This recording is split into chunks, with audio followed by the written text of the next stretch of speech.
பார்த்தீங்கன்னா வாசப்படியில் வீட்டு வாசப்படியில் பாதாள சாக்கடை தோண்டன்னு சொல்லி தோண்டி வச்சுட்டு 3 நாளாக நிற்குது. வீட்டிலேருந்து வெளில வரவே முடியாது. ஒரு கடைக்கண்ணிக்கு எப்படி போகிறது? யாருக்கும் உடம்பு சரியில்லை, எப்படி போகிறது? நான் ஹாஸ்பிட்டலுக்கு கூட்டின்னு தோம் போடுறாங்க 3 நாளாக ஒன்றும் மூடாமல் அப்படியே வச்சு நிற்கிறாங்க. அவ்வளோ எப்படி பார்த்தாலும் 30 அடி ஆழம் இருக்கும். அதில் வீட்டில் பசங்க இருக்குது, வந்து ஊந்துட்டாங்கன்னா யார் பொறுப்பு? இப்போ இவங்கள கூட்டு போய் காப்பாற்ற போகிறாங்க. அதிகாரிட்ட சொன்னதுக்கு முடிச்சிடுங்க, இன்றைக்கி முடிஞ்சிருங்க, நாளைக்கு முடிஞ்சிருங்க, இதே தான் சொல்லிக்கிறாங்க. பஸ்ஸு கிடையாது இந்த பக்கம். ஒரு ஆத்திர அர்ஜென்ட்டுக்கு இந்த ஊரில் இந்த பக்கம் 10 ஊர் இருக்குது, எப்படி போவாங்க அவங்க ஊருக்கு? இதுதான் ஒரே வழி, மெயின் வழி. மெயின் ரோட்டில் இருக்கிறவங்க நீங்கள் ஆரம்பிச்சிங்கன்னா அன்றைக்கி ஆரம்பித்து அன்றைக்கே முடிக்கணும். நீங்கள் மட்டும் போட்டு விட்டுட்டு எனக்கு நான் ஒரு வாரமாக கிடக்குறீங்க. இப்போ யாருக்கு ஏதோ ஒன்று கிடக்கு ஒன்று ஆகிப்போச்சுன்னா யாருக்கு பதில் சொல்கிறது? எங்கள் வீட்டுக்கு எப்படி நான் பதில் சொல்கிறது சொல்லுங்கள்? 2 பசங்க இருக்குது வீட்டில், கீழே கடை ஊட்டாங்கன்னா என்ன பண்ணுறது? அதுக்கு வீட்டுக்கு போகிறதுக்கு ஒரு வழியாவது போட்டு விடணும், அதுவும் போடல.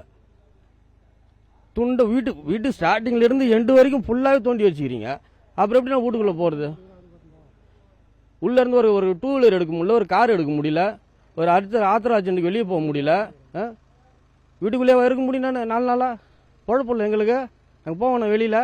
சார், கலெக்டர் சார், கண்டிப்பாக இதுக்கு ஒரு முடிவு எடுத்தாலும் சார். இங்கே மட்டும் சொல்ல சார், நான் இந்த ஏரியா சுற்றி நீங்களே வந்து ஒரு விசிட் பாருங்கள்.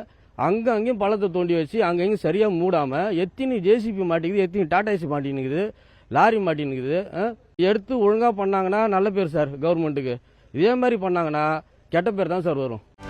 செய்திகளை உடனுக்குடனும் துல்லியமாகவும் தெரிந்து கொள்ள சப்ஸ்கிரைப் பண்ணுங்க.